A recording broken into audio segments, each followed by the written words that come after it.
Welcome, everyone, to Walking After Whiskey with Trevor and Travis. I'm Trav. I'm hungover. We're here at Hungover Tavern tonight to break down your latest episode of The Walking Dead. And we're also going to break down the Well House Top Shelf Whiskey for you guys. Tonight's whiskey is Big House Bourbon, which I just nicely chugged with some ice in it, and it was very tasteful. He's a big house that we have a great show planned for you guys tonight. We'll give you guys an in-depth breakdown of Season 6, Episode 16, entitled Last Day on Earth. We're going to give you an in-depth breakdown of the whiskey we're drinking tonight, and then play our favorite drinking game and try to get each other even more smashed. Absolutely. And as always, we'll go to the couch. I'll ask you guys 3 questions for a chance to win swag from us and our sponsors. Right. Let's get to the review, baby. Hello, everyone. This is a part of the show where we ask each other questions based on trivia of the episode we just saw. And in order to get either of us drunk, or get us both drunk, or more drunk. We want to get hammered, man. Since I won the coin toss, Trevor will ask the first question. All right. There you go. Here's your 50-yard field goal that you get to miss. How many shots does Morgan fire into the guy shooting at Carol? 4.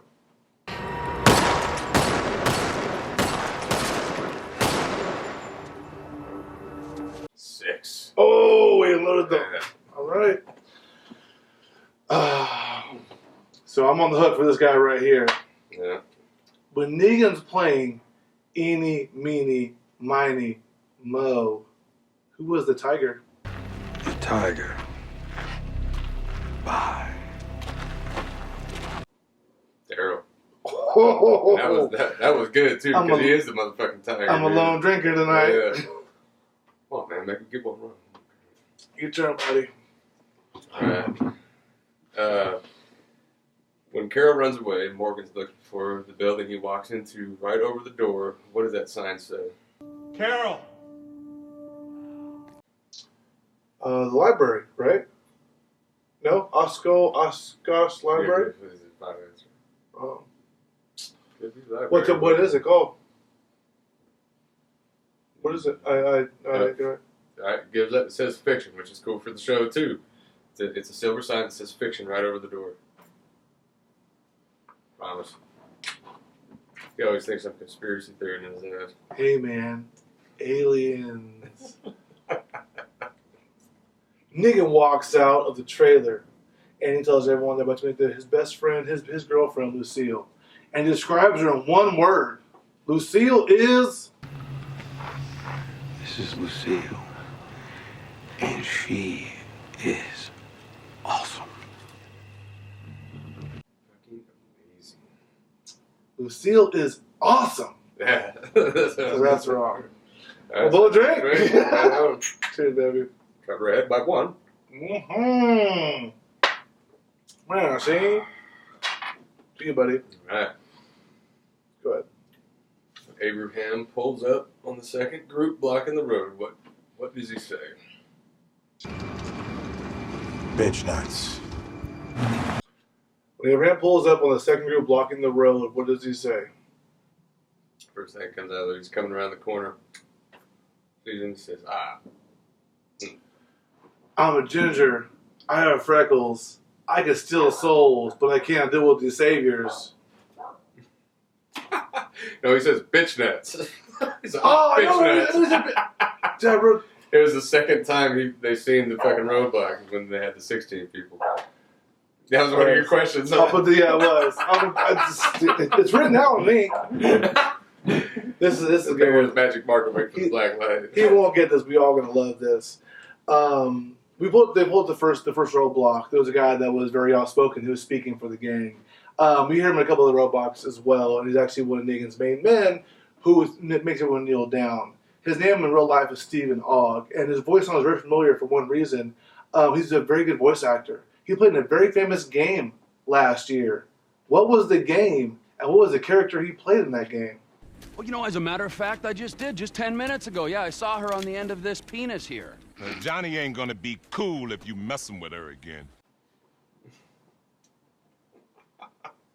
It's hilarious. It's hilarious. This is great because this is not a question about the fucking show at all. Oh, but I'll go ahead and drink with you. I'm going to ask you fucking NFL stats next. Here we go. You know I got those. It was hilarious is because it was in Grand Theft Auto 5. His character name was Trevor. No shit. That's good. That's good enough right? to drink too. That's still bending the fucking rules, kind of. Thank you, bud. So there you go, bud. I still got one left. You gotta take that one. Yeah, I do. Do I get? Oh, I'm gonna take that now. You take it with me? You be a man? Yeah, sure. Let's give our whiskey review too as you're taking your last. Absolutely. This is. Please start. Why do this? It's a good whiskey. You see me chug a glass of it at the front, and what I noticed about I had ice in it because water releases more shit to it, and it also takes away a little bit more of the fumes. The fumes. I chugged that whiskey, and after the fumes broke, I noticed it left a nice thick taste in the mouth, and that's cool. Like you only feel those tastes in like thick barrel whiskeys, like Johnny Walker Green. I've tasted something like that, but this was close to it, but not as strong, not as thick, but just the perfect amount. Oh man, I seen the bottle is just check. It's 90 proof. You drink this bottle and you wouldn't even think it was 90 proof. It goes down very smoothly. There's no afterburn. It's a very good flavor of bourbon, even without the water. You have very good taste of whiskey without the burn, which is awesome. Yeah. So I wouldn't cut this with Coke. I mean, maybe a couple ice cubes, something like that. Maybe that'd be it. That's why this is great. I'm an ice cube guy in the whiskey, and he likes it on room temperature. Yeah, and they use a lot of rye, a lot of wheat in their whiskey, and a lot of newer bourbon distillers. They say have to have at least 5 years. They say they do 6, and when they do 5, they usually add like a smoke flavor to it, and they don't need to. Like this is a very good flavor. It's very good potency. You just drink it straight, man. It's delicious. Yeah, and if he ever does do ice in his whiskey, he kind of stirs it with you ask somebody to stir it with their dick. Yeah, with their cock. Yeah. Usually with their cock. With a hard cock. For ice, yeah. Cheers, baby. Break the glass. Good review, baby. Have a good day. House Bourbon is sourced to our specifications from Lawrenceburg Distillers, which is located on a 78-acre property near the Indiana-Kentucky border. The historic distillery was built in 1847 as the Roseville Distillery. It is perhaps the most notable for having been the main distillery for Seagram's for a considerable length of its history.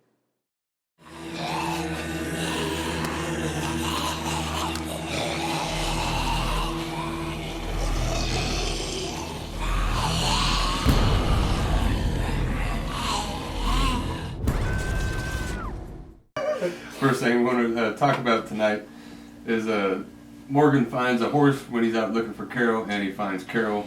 He sees her sitting there. She says, "It's not a dramatic thing. You just don't want to be back at Alexandria. It is a totally dramatic thing." Yeah. She says, "Oh, so, why'd you come look for me?" Oh. and then of course, he looks at her wound and says, "We got to get this clean, and then we want to bring you back." So I think this has probably been a day since the last episode. Even though it's still like daytime from the episode before, I think that they show that night has happened between. So I think that it was our last episode. Rick left Morgan to find Carol by himself, and Morgan's just basically walking through the woods, walking through the forest, just trying to find Carol, trying to track her through a path. He really has nowhere to go on. Well, yeah, someone's on a horse in this little town. Well, they show this little town. And remarkably enough, as he sees dead zombies everywhere, he knows Carol's close by. And he sees her crouched in a corner of a library. There's just crouched down, and she's basically like next to other dead people and zombies that have been killed, and she looks already dead, but he sees a little movement in her. Yeah, she looks mortally wounded. She's already lost color in her face. She's all coddled up, and obviously Morgan runs to her aid very fast. Yeah. The next thing we're going to talk about is all 4 of the roadblocks that we've seen in this episode. They pull up and they see about 8 guys, something like that, and they say, "Oh, do we make our stand now?" And he's like, "Nope." He backs up, pull up the next time, and he's like, "Well, there's about 16 guys, so we're not going to do it. We're going to do it our way." He's waiting for Rick's waiting for his right time. So they load the RV up, right? And Maggie's really sick. And we've seen in the last episode that she fell down with Enid in the room, and she looked like she might be losing the baby. Now Maggie's face is flushed. It's very clammy looking, and you think the baby's either dead and dying in her. Maggie looks like she's on the way out, and they're trying to find a way to get to the hilltop. And everyone wants to go. The command's full. It's Andrew, it's Abe, it's Eugene, it's Carl, Rick, and they're all trying to go. Eugene has to convince Rick to let him go. Andrew has to convince Rick to let him go. Rick just wants to go and take his main vein crew. Everybody thinks got it down, and then Andrew's like, you have to punch me in the face, tie me up, have you get me out of here, blah, blah, blah. Father Gabriel tells Rick, he's like, everyone's leaving, right? They're basically a skeleton crew at Alexandria. And he says, do you trust me to look around Alexandria? And Rick says yes. And it shows you the dynamic of the show, because you hated Gabriel. You hated him last season, right? Hated the guy. Because he turned on Rick and turned on everybody like a little bitch. And then they're looking like Confederate soldiers with gun around. It took God for him to finally say, God will give us the power to do this. And then Gabriel has actually become more of a soldier, and then now he's more of a leader. And yeah, he does. He trusts the city and trusts his daughter with him to show you how the show can actually flip and just show people's line of changing and becoming better. And he's always making sure that he lets Rick know, or he's getting Rick's confirmation that he is becoming, somebody who could be of service and kill him, because they pretty taught him how. And Father Gabriel is great in the comics. He's like this in comic books too, so it's kind of weird to see him in the show the way he was before. I love this guy, so I'm glad that he is that now, where he's that militant guy, and you love him. So you start Trevor brushing on the RV, and then going down these paths and keep getting roadblocks of Negan's men and these saviors that are blocking him off, and they're talking to him. They get out and they're just kind of toying with them. And people hated this. People I've seen online hated the episode. The tension was horrible, but I'm telling you, it was letting them know that Rick thought that he had these guys figured out. These guys are so much smarter than Rick ever gave any of these guys credit for. They must have better trackers than Daryl, and I mean, Yeah, so they go to 4 or 5 different spots, and Eugene comes up with this plan because they're running out of gas now. They're running low on provisions. Rick, you can see, is sweating. He has no way out. Every road back to Alexandria, every road back to everywhere, and Maggie's dying in the back. And she's like, I trust you, Rick, to do it. So everything is on his shoulders. Everything they're trying. All the people are trying to trap Rick in to kill his gang because of decisions he made. Right, he killed these people. They killed dozens of Negan's men. These guys are out to get him everywhere he goes. It goes from 9 to 19 to 29, and Rick's just like, this is getting bigger, right? And so Eugene has the idea. It says, they got ammo and people and ammo. So yeah, that's good. So Eugene comes up with this idea, right? Yeah, Eugene comes up with an idea to create a diversion, and to drive the RV around to try to throw them off so they can get Maggie to Hilltop, right, and find that doctor and get her treated to see if that baby's dead inside her, because she looks like she's about to die herself. She's walking dead right now. Yeah. And so they're walking through the woods right now, thinking that they're very slick. And Eugene's just driving around in circles, and he's thinking that they're just watching the car, but no, these people they just keep getting the circle tighter and tighter around him. It's like a noose now, strangling all of them. And so, as you walk in the forest, you hear the whistling and see people rustling around. They run at them full force, and all of a sudden they get to a clearing, and headlights come on. And there's at least 50, 60 people around them in a circle, all whistling at them. And you can just tell Rick is just like, he's out of place, he's out of mood. He has the most scared, sweaty look on his face ever. And then we meet, we'll say his name after we take a nice big drink, because we finally met this fucker, been waiting the whole season for it. Negan. And I told you, Negan, we meet Negan. Unlike the governor, will be a man you love to hate. I mean, if you were in the zombie apocalypse, you might want to follow this guy. And I think Negan would fucking kill the governor in a second, and have the governor wrapped up crying like a little bitch on the floor in a second. Oh, we meet Lucille too. And she's beautiful. She is beautiful. I'm gonna make one of those just to have. I'm gonna chase somebody. If somebody breaks into my house, I'm chasing down the hallway naked with one of those, like see what happens. If you're a comic book fan, you gotta love going on here. This played out exactly page for page, frame for frame, what happened in the comic book, and I was just thrilled. A couple guys weren't there that were supposed to be there. A couple guys were there that weren't supposed to be there. But I mean, the language, although it wasn't cussing like it was word for word, verbatim. It's gonna be a piss in your pants kind of party. Is what they're saying. He lines them up on their knees, and they all, they let Maggie down. It takes them a while to get down, and they're all sitting there, and oh shit, man, he's sitting there, and he says, "Well, who am I gonna kill first?" Mm-hmm. And then he goes up and he has his bat pointing at everybody, and then he says, well, you look like you're about to die right now. Maybe I'll just end it. And it looked like he might have killed her, or was he? Was he trying to? Was he trying to see who cared about her, like fucking to play with people's emotions, to go kill somebody? In the comic books, Glenn gets his head smashed in, alright? That's no secret because the No comic books secret. are out. He was ready to go at that one. He And like, damn it, I thought they were going to show who got their head smashed in, and Negan said something that made me. I've always thought it was going to be Maggie that was going to get killed because you've seen with Alexandra, they killed the mayor was a man and the show was a woman, and they flipped the reversal. They keep flipping roles, but the story arcs are still there. And so I thought, in the comic books, they kill Glenn,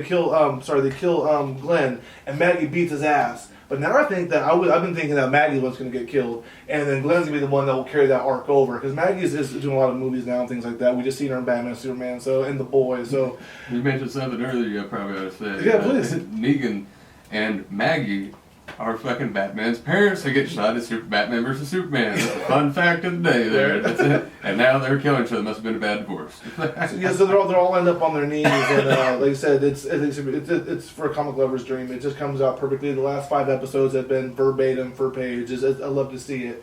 And so he literally goes around and he doesn't know who to kill. And I just can't make my mind up.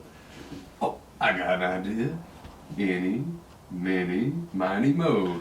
yeah, he goes off and it does a montage of the actors. Oh, sorry, but we gotta go back just 2 feet before. They bring out Michonne and they bring out Daryl and they bring out Eugene because they had caught Eugene and they're lined up with them as well now too, and Glenn. Sorry, and Rosita. And Rosita, so they're all lined up. Daryl's looking pale, Maggie's looking pale. Daryl's looking pale because I think he got shot in the shoulder. We see the blanket draped over him and stuff, but we haven't found out. He has blood everywhere. What did he do? Maybe clipped his ear off or something? No, it looks like a shoulder. Something more than that because that thing's soaked in blood. Yeah, the show fades to black with him go as my mom says you're it and kill somebody. What's he say when he hits him in the head with the bat? He says, "Oh, that looks like it got you a good one." Wham! Like it hits him again. No, and then you hear. He goes, "Oh, you're taking it like a champ," and then he goes back at him for 2 more swings, and then it goes. And he's like really happy, like, "Oh, you're really taking it." And then it goes black, and even when it's black, you're still hearing thumps, and everyone's screaming and crying and hooting and hollering, depending on what side of the fence you're on. But at least. The who he kills is up to mystery. And I heard at this point, even the cast doesn't know who he's going to kill. Well, I think they're going to go to negotiation for contract. Oh, no whoever wants the most money is going to be off the show, and that's who's going to die. But even the stars right now don't know who's going to die. I got a feeling right now, and I'll say it on camera, that it's going to be Andrew. That's just a feeling I got because he's the last one that begged to come, and that not be a main character to kill off. That's just my guess. Now it's on tape. If I'm right, send $50 in. I'm 60 Maggie, 40 Daryl. I think they're both getting too big for the show. Not that they don't want to be there. They just kind of look at their schedules. We've seen them before on TV shows. They get too big. You go where the money is. They might like the show, but it's all about the cash at this point. So Daryl, Maggie are my choices. Here's to you. Here's to me. Let's drink and make it pee. Pee-pee pants. Mm-hmm.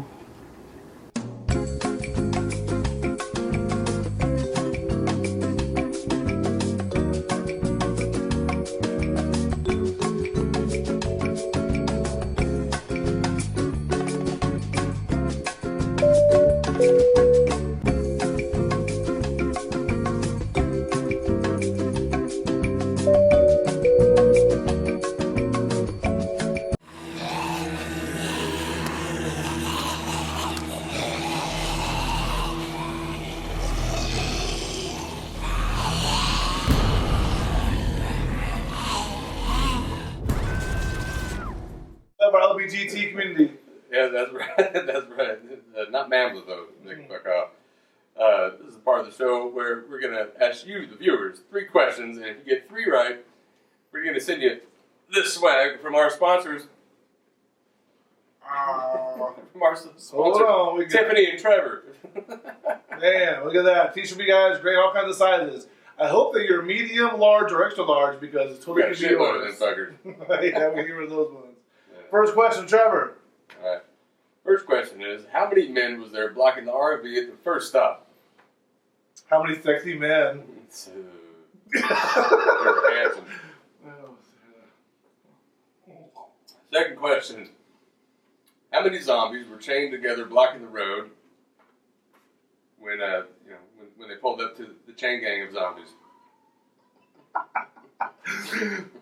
A final question for you guys tonight is during the montage when Negan plays his eeny, meeny, miny, mo game with the seal. We see every actor's faces twice, except for 3 actors.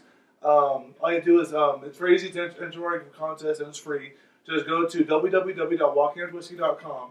At the very top of the screen, you're going to see a link to our Twitter page and our Facebook page. Go to the official Facebook page, Panform, message us your answers, and we'll at random choose someone to win swag from us and our sponsors. This is the swag, and I think, this is the last episode. We give you guys a set of glasses as well, fogged and not fogged. So please answer. We got some good prizes for you guys, and thanks for watching. This is our final episode of Season 6. We're out of here, Chris.